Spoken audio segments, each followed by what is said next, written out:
পড়াশোনাটা আসলে সহজ কোনো কিছু না, পড়াশোনাটা আসলে বেশ কঠিন, পড়াশোনা কষ্ট করেই করতে হয়।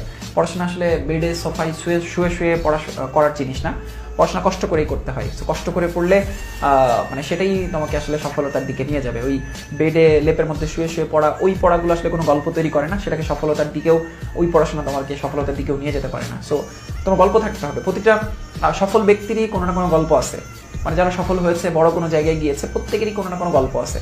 গতানুগতিক ওয়েতে একদম সচরাচর অন্যরা যেটা করেছে একই কাজ করে কেউ সফল হয়নি, তুমিও হবে না।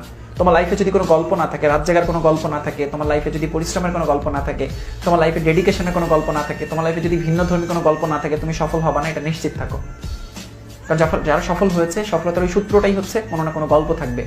সো গল্প থাকতে হবে, কোনো না কোনো অপ্রাপ্তির গল্প থাকবে, কোনো না কোনো ফেইলারের গল্প থাকবে, কোনো না কোনো ডেডিকেশনের গল্প থাকবে। সো গল্প রাখতেই হবে। সো তোমার লাইফের গল্পটা কি সেটা আমি জানি না, কিন্তু গল্প তৈরি করো।